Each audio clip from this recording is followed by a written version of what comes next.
What's going on, everybody? Welcome back to the channel. I appreciate you stopping by, spending a few minutes of your time here with me tonight.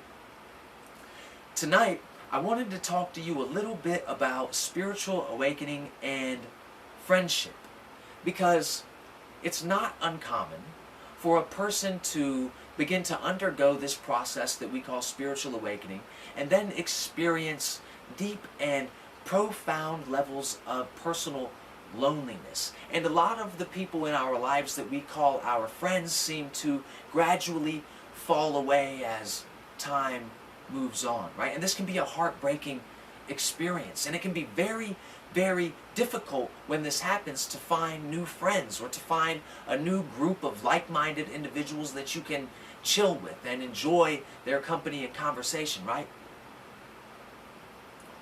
So, at some point in this process of spiritual awakening, you will find yourselves in the process of, or rather the position of, being able to redefine certain aspects of the world you live in.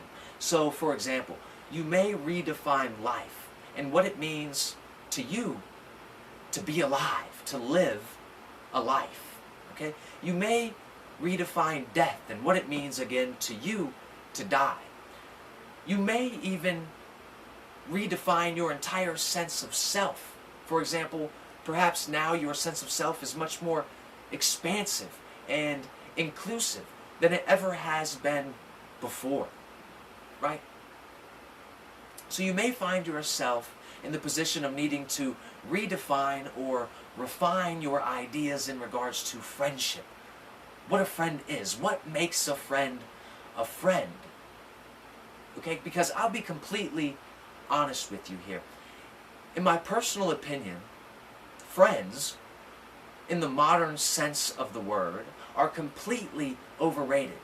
You don't need them, okay? Friends are people that justify all of your bad behavior.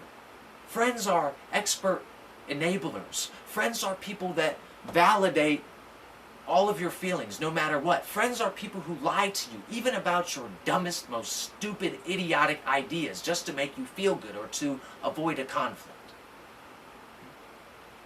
And this sort of sheds an entirely new light on that old quote that says, "Keep your friends close and your enemies even closer."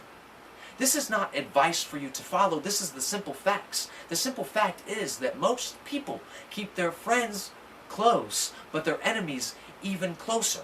A lot of the people that you call your friends are not your friends. And I had to learn this the hard way, okay? I was addicted to drugs for over 10 years. And when I finally decided to get clean, I was able to look back on my life sort of somewhat objectively. And I was able to see these friendships. And I was like, bro, these people were anything but friends to me, okay? And for this reason, I've been alone for quite some time, and I've learned to enjoy it. I've learned to trust myself in this process, all right? However, I must tell you that I have never in my life had an enemy, okay?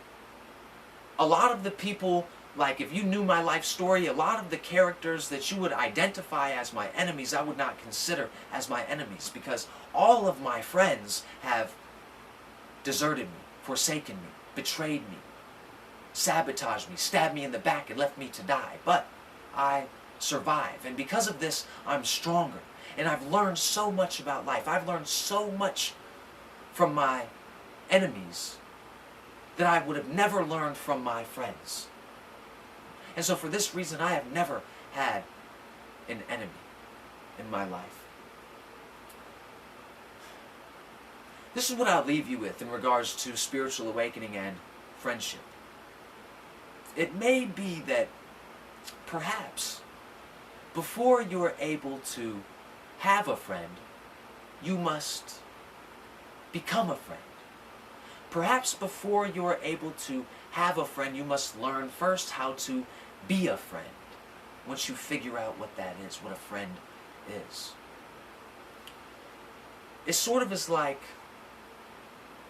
what we do when we're teenagers. We're in high school and we sort of date around. We go through a period of exploration and experimentation, you know.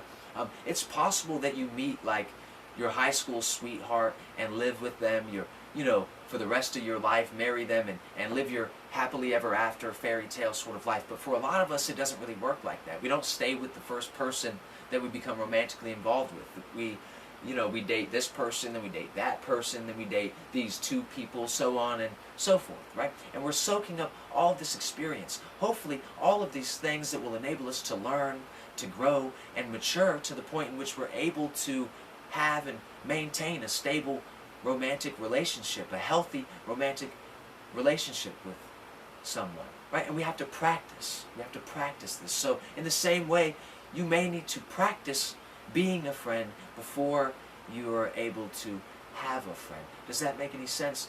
Anyway, man, I hope that this video finds you well. I hope that it helps somebody out there who is perhaps dealing with this.